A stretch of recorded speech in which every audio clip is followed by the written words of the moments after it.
ಇಲ್ಲಿ ಒಳ್ಳೇದು ಕೆಟ್ಟದು ಅಂತ ಕೂತ್ಕೊಂಡು ಡಿಸೈಡ್ ಮಾಡಕ್ ನನಗೆ ಟೈಮ್ ಇಲ್ಲ. ಮಸ್ತಾನೆ ಯಾರು ಗೊತ್ತೇನೋ, ಬೆಂಗಳೂರಿಗೆ ದೊಡ್ಡ ದಾದ, ಅಂಡರ್ ವರ್ಲ್ಡ್ ಡಾನು. ಇಮ್ಮಿಡಿಯೇಟ್ ಆಗಿ ಊರು ಹೊರಟ್ಬಿಡೋ. ಈಗ ಅಪ್ಪ ಕೊಡ್ಲಿಲ್ಲ ಅಂದ್ರೆ ಮಾವನ ಹತ್ರ ಸಿಗೋದಿಲ್ವ ಸರ್? ಲೈಫಲ್ಲಿ ಈ ಥರ ಎರಡೆರಡು ಆಪ್ಷನ್ಸ್ ಇರಬೇಕಾದ್ರೆ ಬೇಡದೇ ಇರೋ ಆಪ್ಷನ್ಗೆ ನಾನು ಯಾಕೆ ಸರ್ ರಿಸ್ಕ್ ತಗೊಳ್ಳಿ? ನೀವೇ ಹೇಳಿ. ಸರಿ, ನಿಮ್ಗೆ ಯಾರ ಮೇಲಾದರೂ ಅನುಮಾನ ಇದೆಯಾ?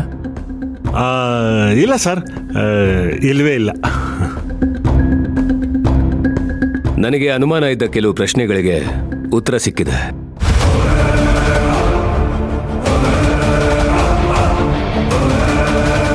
ಅದೇ ಸಮಯದಲ್ಲಿ ಹೊಸ ಪ್ರಶ್ನೆಗಳು, ಹೊಸ ಅನುಮಾನಗಳು ಹುಟ್ಕೊಂಡಿವೆ.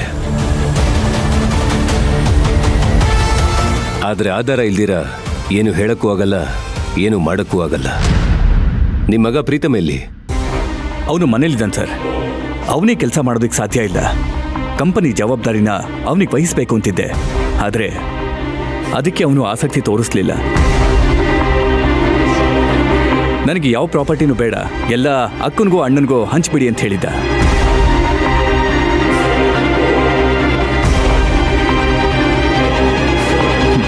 ಅವನಿಗೆ ನಾನು ಮದುವೆ ಆಗಿದ್ದು ಒಂದೇ ಸಮಸ್ಯೆ. ಅದರಿಂದ ಅವನು ತುಂಬ ಡಿಸ್ಟರ್ಬ್ ಆಗಿ ರೂಮಿಂದ ಆಚೆನೇ ಬರ್ತಾ ಇಲ್ಲ.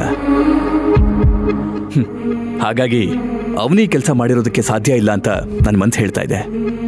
ನೋಡೋಣ ಸರ್, ವಿಚಾರಣೆ ಮಾಡೋ ಟೈಮಲ್ಲಿ ಅವಶ್ಯಕತೆ ಬಂದರೆ ನಿಮ್ಮ ಬೀಗರು ಮತ್ತು ನಿಮ್ಮ ಮಗನ್ನ ವಿಚಾರಣೆ ಮಾಡಬೇಕಾಗತ್ತೆ.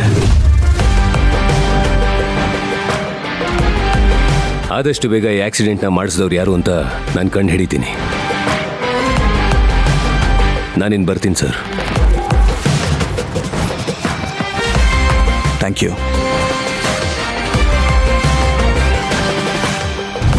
ಯಾರಿಗೆ ಕೆಲಸ ಮಾಡಿರೋದಕ್ಕೆ ಸಾಧ್ಯ? ಇನ್ಸ್ಪೆಕ್ಟರ್ಗೆ CCTV ಫುಟೇಜ್ ಸಿಕ್ಕಿರೋದ್ರಿಂದ ಆದಷ್ಟು ಬೇಗ ಮೂವರನ್ನು ಮೈಸೂರಿಂದಷ್ಟೇ ಅಲ್ಲ, ಸ್ಟೇಟ್ ಬಿಟ್ಟೆ ಆಚೆ ಕಳಿಸ್ಬೇಕು. ಯಾರನ್ನಾದರೂ ಸಿಕ್ಕಾಕ್ಸೋ ಹಾಗೆ ಮಾಡಬೇಕು. ಇಮ್ಮಿಡಿಯೇಟಾಗಿ ಕೆಲಸ ಮಾಡಬೇಕು.